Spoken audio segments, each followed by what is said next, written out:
ទិវានារីអន្តរជាតិគឺជាការអបអរសាទរនិងការទទួលស្គាល់ដ៏ធំមួយសម្រាប់នារីគ្រប់រូបដែលរួមបញ្ចូលទាំងស្នាដៃរបស់ពួកគាត់សមត្ថភាពផ្សេងៗនិងភាពខ្លាំងរបស់ពួកគាត់សម្រាប់ខ្ញុំថ្ងៃទិវានារីអន្តរជាតិគឺជាថ្ងៃពិសេសមួយហើយក៏ជាថ្ងៃដែលខ្ញុំមានមោទកភាពជាងគេដែលបានចូលរួមសកម្មភាពជាច្រើនរបស់ស្ត្រីនៅក្នុងសង្គមមួយនេះជាទិវាមួយដែលបង្ហាញពីស្នាដៃរបស់ស្ត្រីនៅក្នុងសង្គមទូទៅទី2ក៏បង្ហាញពីភាពស្មារតីគ្នារវាងគ្រប់ gender ទាំងអស់មិនថាតែបុរសឬក៏នារីទេការលើកកម្ពស់ស្ត្រីនៅក្នុងសហគមន៍របស់ខ្ញុំបានគាំទ្រហើយក៏ដូចជាលើកទឹកចិត្តឲ្យពួកគាត់កាត់បន្ថយនូវភាពខ្មាស់អៀននិងហ៊ានបញ្ចេញមតិយោបល់ឲ្យកាន់តែច្រើនខ្ញុំតែងតែលើកទឹកចិត្តគាត់ហើយជំរុញគាត់ឲ្យផ្ដល់មធ្យោបាយផ្សេងៗដែលគិតថាគាត់ត្រូវការដើម្បីឲ្យគាត់អាចធ្វើការងារហ្នឹងបានកាន់តែល្អក៏ដូចជាមានការអភិវឌ្ឍខ្លួននៅតទៅមុខទៀតបងគិតថាតាមរយៈការចែករំលែកចំណេះដឹងជំនាញនិងបទពិសោធន៍ផ្សេងៗដែលបងមានទៅកាន់ពួកគាត់សម្រាប់នារីនៅក្នុងសហគមន៍របស់បងទាំងអស់ផ្ដល់ការក្រុមការងារស្ត្រីមកចូលរួមជាមួយនៅក្រុមការងាររបស់ខ្ញុំដែលពិចារណាជាមនុស្សប្រុសហើយជាផ្នែកបច្ចេកទេសទៀត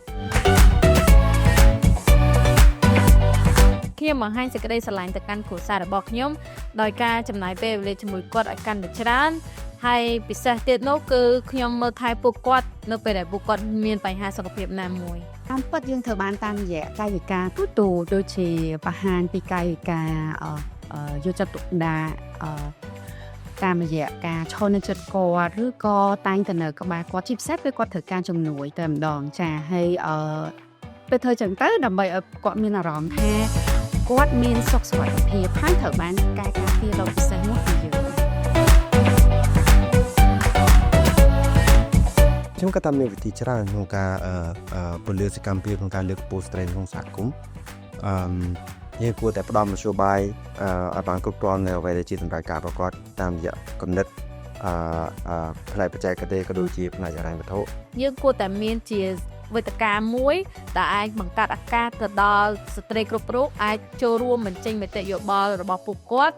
ហើយក៏ដូចជាចែករំលែកបទពិសោធន៍របស់ពួកគាត់ដែលបានជួបពីមុនមកអំពិតយើងធ្វើបានច្រើនប៉ុន្តែវាអាស្រ័យទៅលើការចូលរួមពីអ្នកដទៃដែរដូចជាការចូលរួមដើម្បីធានាឲ្យបានថានារីទាំងអស់ទទួលបានការអប់រំស្មើៗគ្នាហើយនឹងបង្កើតបរិយាកាសមួយដែលអាចជួយជំរុញឲ្យគាត់ដើម្បីគាត់បញ្ចេញសមត្ថភាពដើម្បីធ្វើអ្វីដែលជាការចង់បានរបស់គាត់ឲ្យបានកាន់តែឆាប់រហ័សខ្ញុំគិតថាយើងអាចធ្វើបានតាមរយៈបន្តជំនះនៅការយល់ឃើញពីដើមដែលយល់ថាស្ត្រីធ្វើចង្ក្រានមិនជោគចា៎